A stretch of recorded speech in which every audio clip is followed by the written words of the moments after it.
pense que l'impunité que l'on voit au Mali et dans la région découle simplement d'une absence de volonté politique de traduire les auteurs des violations du droit international humanitaire et du droit international des droits humains devant la justice. Il y a un manque de volonté au niveau domestique qui empêche toute action. Donc, vous avez bien raison de noter que depuis 2017-2018, on assiste à une hausse des violences contre les populations civiles. Donc, il s'agit ici d'exécutions extrajudiciaires, d'homicides illégaux, mais aussi d'actes de pillage et de déplacements forcés, ainsi que d'actes de violences sexuelles qui en sont perpétrés par toutes les parties du conflit, allant des groupes armés non étatiques aux forces gouvernementales et à leurs alliés. Et donc, malgré ces incidents, malgré les dénonciations des organisations des droits humains, il n'y a pas d'avancée dans la matière de justice. Donc, par exemple, pour les massacres comme Ogosagu, Sobaneda, qui datent maintenant d'il y a 6 ans, des enquêtes ont été annoncées, mais ces enquêtes-là n'ont toujours pas abouti à cause d'une variété de raisons, à savoir l'état du conflit, le déplacement des personnes ressources, mais aussi le manque de ressources dont dispose la justice pour pouvoir mener à bien les instructions et traduire les auteurs devant la justice. Donc, et au-delà de ça, il y a eu aussi, dans le cadre d'accords de libération d'acteurs armés et d'otages détenus par les groupes armés, la libération de certains auteurs ou individus associés à ces massacres-là. Par exemple, je peux donner le cas de Abdul Baki Maïga, qui était l'un des auteurs poursuivis pour l'attentat du Radisson à Bamako en 2016 et qui a été libéré en octobre 2020 dans le cadre de l'échange de prisonniers pour la libération de Sophie Petronin et de Soumaïla Maïga. Mais au-delà de ça aussi, il faut savoir que les enquêtes, notamment sur les crimes de droit international humanitaire, ont été un objet de tension entre la partie malienne et la MINUSMA, donc l'opération de maintien de paix des Nations Unies et de stabilisation au Mali, qui a été déployée de 2013 à 2023, donc pendant une décennie. Et, euh, et dans ce cadre-là, les retombées de l'enquête de Moura, qui est l'incident unique le plus violent depuis le début de la crise au Mali, illustre bien cette tension-là, à l'incapacité de la justice malienne à mener les enquêtes jusqu'au bout. Donc là, le rapport du Bureau du Haut-Commissaire des droits humains fait état de près de 500 personnes tuées de manière illégale par les forces armées maliennes, accompagnées par les soldats le groupe paramilitaire Wagner. On parle de 4 jours de siège, donc du 25 au 29 mars 2022, et aussi de cas de violences sexuelles. Donc, parce que le rapport fait état d'au moins 54 femmes et jeunes filles qui ont été victimes de viols durant cette période-là. Lorsque le rapport a été publié, il y a eu un déferlement de propos tendancieux et intimidants envers non seulement les habitants de Moura, mais aussi envers les enquêteurs de la MINUSMA qui ont été poursuivis pour espionnage. Et immédiatement après la publication de ce rapport, le Mali a demandé le départ de la mission. Il faut savoir que lorsque cet incident-là avait été dénoncé en avril 2022, le procureur du tribunal militaire de Mopti avait annoncé une enquête. Donc, pour les incidents de Moura, c'était il y a 3 ans. On est en août 2025. Il n'y a pas d'avancée dans cette enquête-là. Et c'est une tendance que l'on note non seulement par rapport à Moura, mais par rapport à beaucoup d'autres incidents, où on annonce des enquêtes pour préempter les critiques, mais où il n'y a aucune volonté d'aller jusqu'au bout et de traduire les auteurs devant la justice. Quand on parle d'intégration de ces acteurs-là au sein du gouvernement, ça découle d'accords pour la paix et la réconciliation et les négociations politiques entre une partie des acteurs armés et les autorités maliennes. Donc, ce sont ces accords politiques-là qui préludent de l'intégration de certains de ces membres des groupes armés dans les hautes sphères de l'État malien. Donc, qu'ils soient ministres, qu'ils soient intégrés aux forces de défense et de sécurité. Donc, ça découle d'accords politiques. Mais dans le cadre de l'accord de paix, il y avait plusieurs provisions sur la justice transitionnelle qui ont été mises en place. Notamment, il y a eu le rapport de la commission d'enquête internationale qui a été publié, il me semble, en 2020 ou en 2021, et qui faisait état de tout un tas d'incidents qui ont eu lieu durant la période de 2012 à 2013, durant la rébellion, et qui impliquaient non seulement les groupes armés, mais aussi les acteurs institutionnels maliens.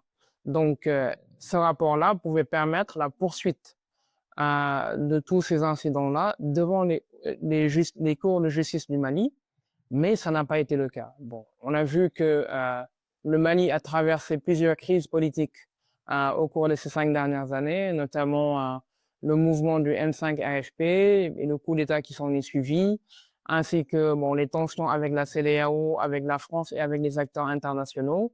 Et là, on assiste à une dynamique plutôt de reconquête du territoire national qui se fait avec une partie de ces acteurs non étatiques là qui sont alliés à l'État malien, mais aussi avec d'autres partenaires comme Wagner ou d'autres qui assistent l'État malien dans cette dynamique de reconquête. Donc là, je pense que la priorité pour l'État malien, c'est la reprise du territoire national et dans ce contexte-là, il y a un appel à tout le monde à se fédérer derrière le leadership malien, derrière l'État malien. Dans cette dynamique, disons que le droit à la justice, à la vérité et à la réconciliation apparaît un petit peu comme secondaire à cet effort de reconquête nationale.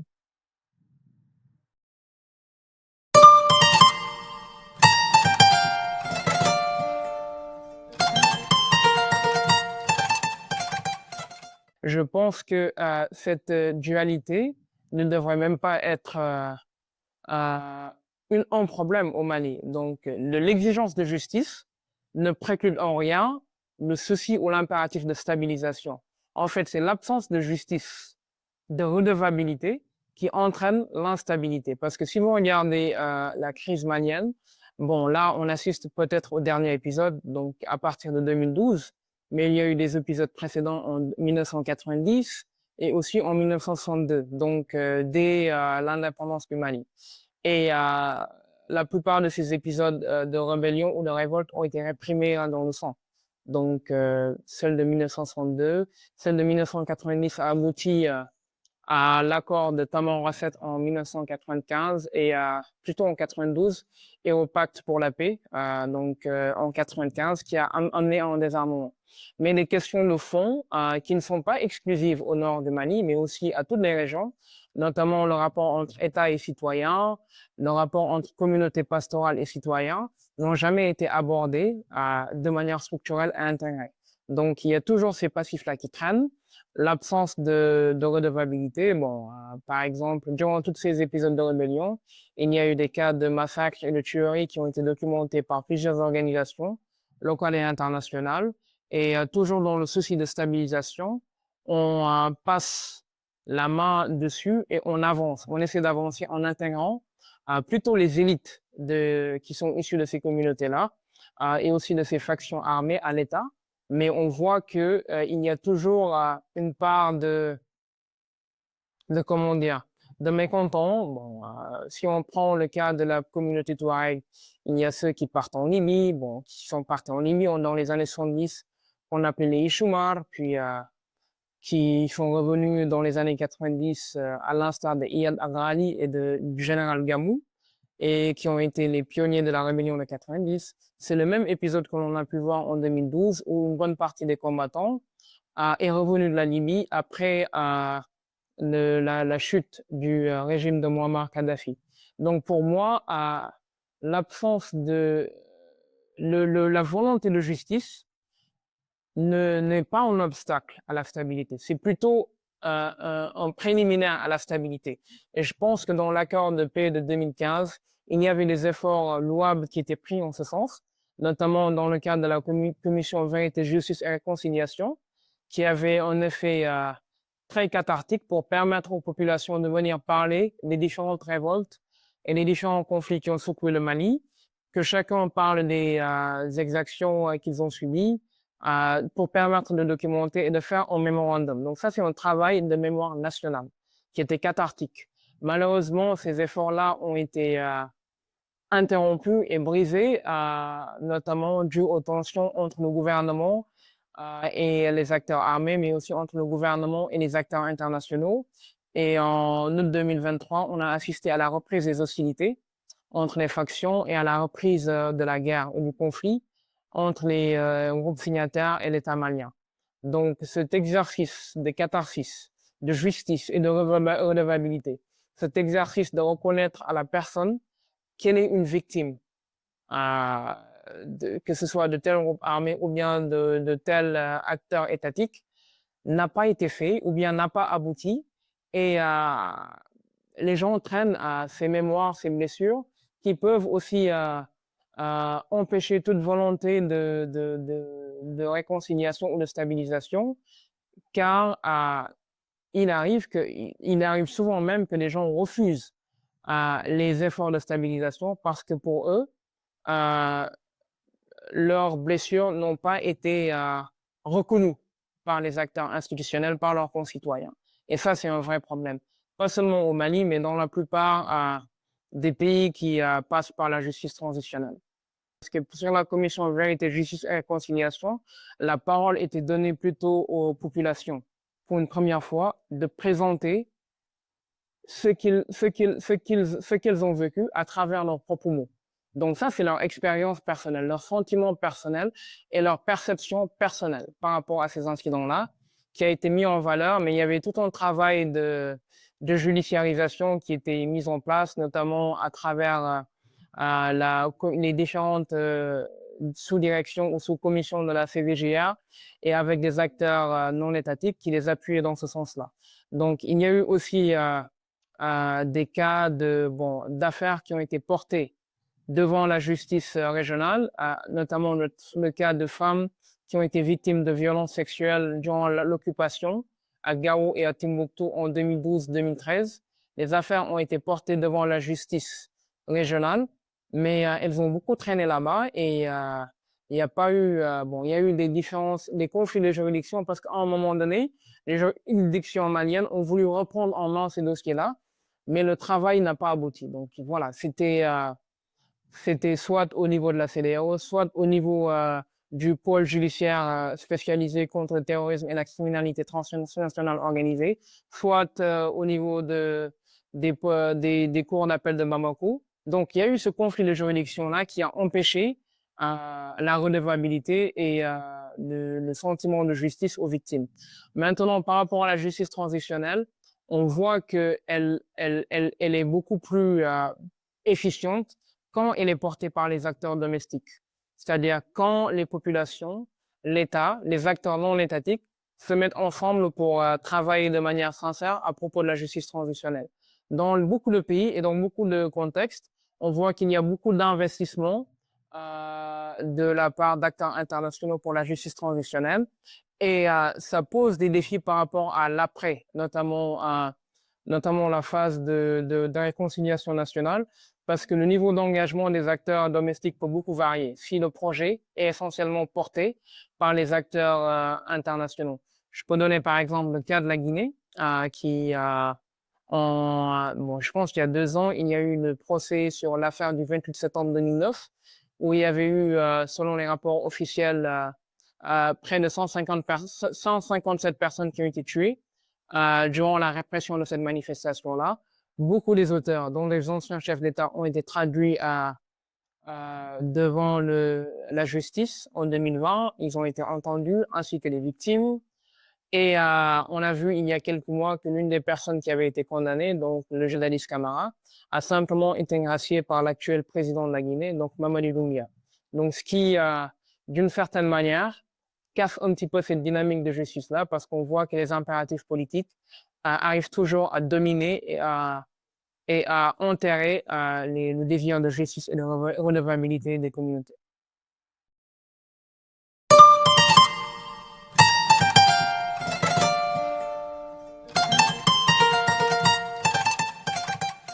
Sans la justice, la paix sera toujours fragile. Et c'est ce que nous montre d'une certaine manière l'histoire de la résolution des conflits dans le Mali post-colonial, notamment en ce qui est en rapport avec les révoltes dans le nord du pays. Il y a toujours des passifs qui ne sont pas réglés et qui reviennent toujours hanter les acteurs du présent. Donc là, par exemple, voilà, on est dans une dynamique de conflit à l'heure actuelle, mais on est dans cette dynamique de conflit. Il y a pas mal de violations du droit international humanitaire, des crimes très graves qui ont lieu et qui sont perpétrés par toutes les parties du conflit. Donc disons, les victimes seront toujours là, les parents des victimes seront toujours là, les gens seront toujours là. Et ils demanderont toujours des réponses à ces questions-là, qui n'ont pas eu de réponse à l'heure actuelle. Donc, on ne peut pas faire une paix sur le lit de centaines ou bien de milliers de victimes en espérant bâtir quelque chose de durable quand beaucoup de personnes euh, désirent au fond simplement la reconnaissance de leur statut de victime et du tort qui leur a été causé. Que l'indemnisation doit être la fin d'un processus judiciaire. C'est-à-dire, il faut qu'il y ait un processus judiciaire pour qu'il puisse y avoir une indemnisation judiciaire. Et l'indemnisation n'est pas seulement financière, elle est aussi symbolique, elle est aussi institutionnelle et elle passe par la reconnaissance du statut de victime. Si vous avez regardé au Sénégal par rapport aux manifestations de 2021 à 2024, bon, il y a eu des fonds qui ont été déboursés pour assister les victimes et leurs parents, mais le gouvernement est très prudent et ne parle pas d'indemnisation. Elle parle d'assistance judiciaire en attendant que le processus judiciaire aboutisse et qu'on puisse faire une indemnisation. Donc là, il y a la reconnaissance, la réparation n'est pas seulement financière, elle est aussi symbolique, elle est aussi institutionnelle et elle est aussi mémorielle. Et donc, se focaliser sur l'aspect financier risque de corrompre ou bien de travestir même tous les efforts de réparation et de réconciliation qui ont été menés et qui ont été prévus dans le cadre de l'accord de paix et de réconciliation de 2015, bon, qui n'est plus à l'ordre du jour, mais qui, d'une certaine manière, a été le phare de l'engagement ou bien du rapport entre l'État et les groupes armés signataires pendant une dizaine d'années, pendant 8 ans plutôt. Il suffit de regarder sur ce qui s'est passé dans les pays qui ont connu des expériences similaires, donc comme l'Algérie, dans les années 90, et on a vu que la décennie noire algérienne s'est terminée par un accord entre le gouvernement et le Front islamique pour le salut, donc qui était en insurrection pendant une dizaine d'années. Bon, la dynamique malienne est plus complexe que celle d'Algérie parce qu'il y a des acteurs nationaux impliqués dans les groupes armés non étatiques et aussi des combattants étrangers. Il y a des dynamiques transnationales. Donc, c'est pas quelque chose qui relève uniquement du Mali, mais quelque chose qui transcende le Mali d'une certaine manière parce que les ramifications sont multiples. Mais voilà, bon, comme on dit, il n'y a rien d'impossible. Donc là où il y a la volonté, il peut y avoir une issue. Et je pense qu'au cours des 10 dernières années, il y a eu des dynamiques de négociation au niveau local, des trêves, des accords qui ont pu avoir lieu. Et voilà, bon, il faut voir aussi si les lignes rouges de chaque partie peuvent être réconciliées, parce que les acteurs islamistes veulent un État sous ordre islamique unitaire. Et alors que en 2015, les lignes rouges de l'État malien, c'était l'unicité du Mali, l'intégrité territoriale et je pense la nature laïque de l'État. Et c'est pour cela que les groupes islamistes avaient été exclus de l'accord et du processus de négociation. Donc voilà, ce sont des questions très importantes, mais sur lesquelles il est difficile de trancher à l'heure actuelle.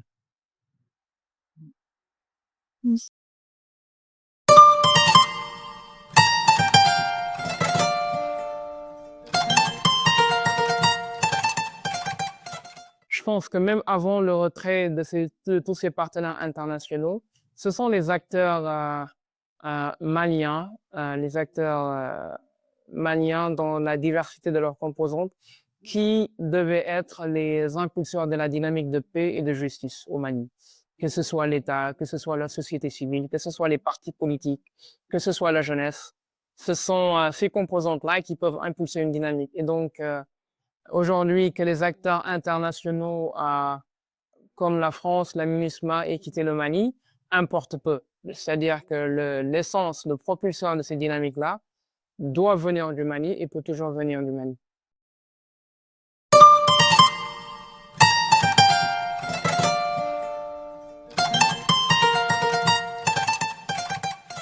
Je pense que les victimes demandent beaucoup de choses et des choses diverses qui varient.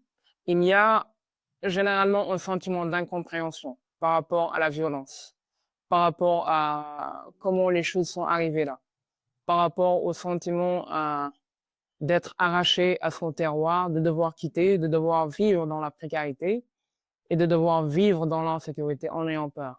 Le sentiment de dépossession de sa terre, de son pays, envers sa famille, parce que beaucoup des victimes ont perdu des parents ou bien ne sont plus en contact avec des parents. Donc il y a tout un tas de familles ou bien de communautés qui sont disloquées par le conflit. Et, euh, et je pense que ce qui revient aussi, c'est le sentiment, euh, le sentiment qu'ils partagent, c'est qu'ils subissent la guerre, ils subissent le conflit, aussi bien de la part des groupes djihadistes que de la part des acteurs institutionnels. C'est-à-dire que la perception, je viens dans ces jours de recherche pas loin du Mali, donc vers le sud de la Mauritanie, et les gens parlaient beaucoup du sentiment d'être pris en étau en fait, de ne pas pouvoir vivre en paix dans cet environnement de violence. C'est-à-dire, les groupes armés djihadistes reprochent de collaborer avec l'armée, de donner des indications sur leurs mouvements, d'être résistants à leurs autorités. Et dépendamment de la localisation où ils se trouvent, ils sont victimisés par une partie ou une autre. Donc, quand ils se trouvent dans les villes, dans les chefs-lieux de cercle ou d'arrondissement, ils subissent les attaques de la part des groupes armés qui leur reprochent d'être avec l'État malien et de donner des renseignements. Quand ils vivent en zone rurale entre deux zones urbaines, ils subissent des attaques de la part des forces armées maliennes et de leurs alliés russes de Wagner qui les suspectent de rester là-bas sous l'autorité des groupes djihadistes et de leur fournir des informations sur leur déplacement en contrepartie de leur présence là-bas. Donc il y a ce fort sentiment de dépossession, mais il y a aussi cette forte nostalgie de retourner vers chez soi, de retourner et vers chez soi, c'est là avant le conflit, avant la violence, et de retourner à un ordre où la paix et la stabilité régnaient, où les gens pouvaient cultiver comme ils voulaient, où les gens pouvaient aller partout vendre leur bétail en toute sécurité, sans peur d'être stigmatisés et d'être victimes de violence. Et il y a cette forte mélancolie par rapport à tout ce qui a été perdu par rapport au conflit. Et aussi le sentiment que voilà, les violences qu'ils ont subies, les durs traitements qu'ils ont subis ne sont pas entendus par les acteurs maliens. C'est-à-dire personne ne les écoute, personne ne valide leurs expériences et que voilà, ils sont à la merci de tous les acteurs armés dans la zone. On parle à des victimes qui vivent essentiellement en zone rurale, qui sont peu éduqués à l'occidental, donc qui sont peu intégrés à l'appareil institutionnel malien. Bon, ils ont des relais communautaires qui sont les interfaces de l'État malien, mais ça aussi a ses limites. Et donc, le sentiment de dépossession et de marginalisation de l'éleveur pasteur de Nampala et de Nara, ou bien du cultivateur qui vit dans la zone de Dogofri, est relativement important, notamment par rapport à toutes les dynamiques, les discussions qui peuvent avoir lieu à Ségou, à Bamako et dans les autres capitales régionales. Donc il y a cette distanciation-là qui existe déjà depuis longtemps, malgré les initiatives qui ont eu lieu. Avant, c'est vrai que les gens pouvaient relayer leurs préoccupations à des acteurs locaux qui pouvaient les faire entendre à Bamako et autre part, avec toutes les imperfections que cela implique.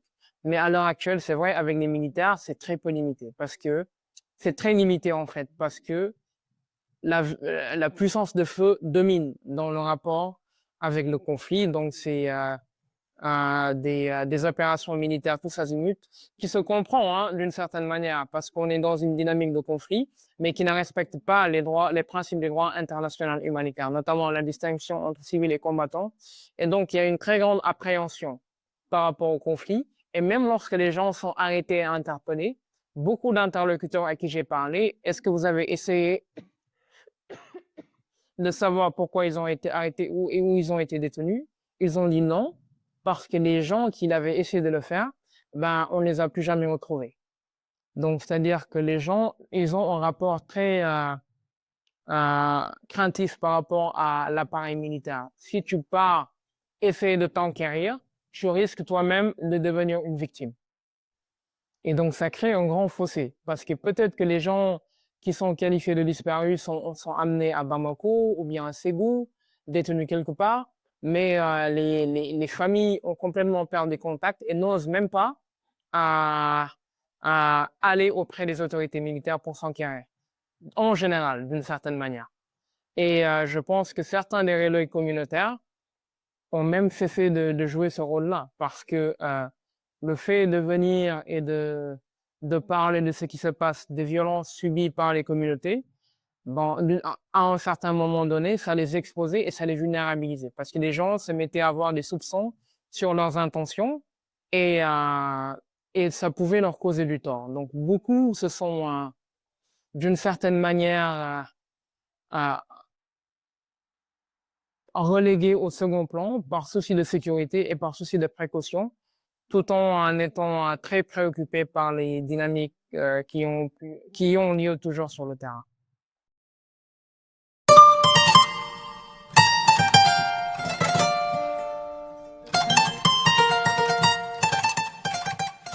Déjà, il faudrait vouloir la paix. À l'heure actuelle, je ne suis pas sûr que tous les acteurs veulent de la paix. Et qu'est-ce qu'on entend par paix? Est-ce que c'est l'absence de conflit? Donc une paix négative ou bien une paix positive, à savoir l'amélioration des conditions, voilà, on met un rapport entre État et citoyen. Donc il y a toutes ces questions-là à se poser. Est-ce que les acteurs veulent de la paix?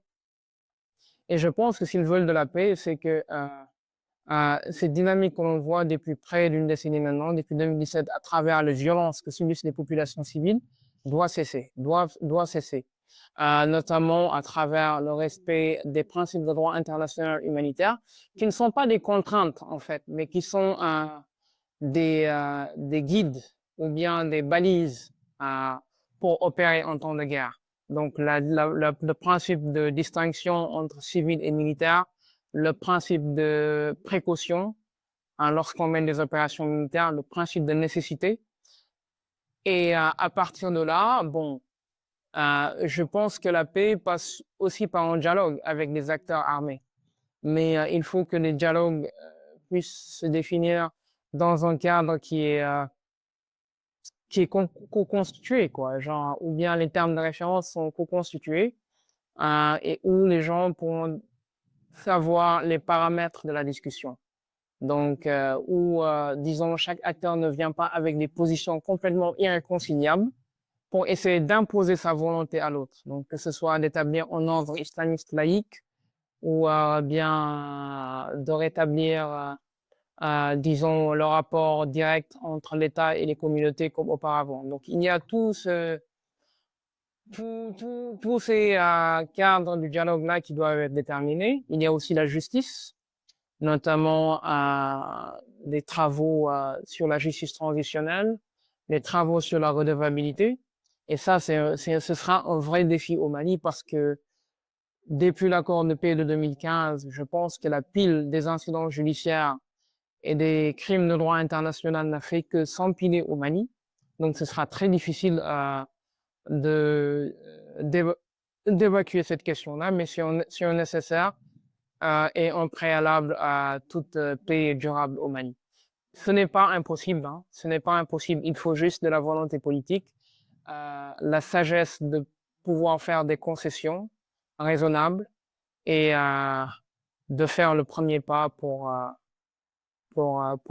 la paix.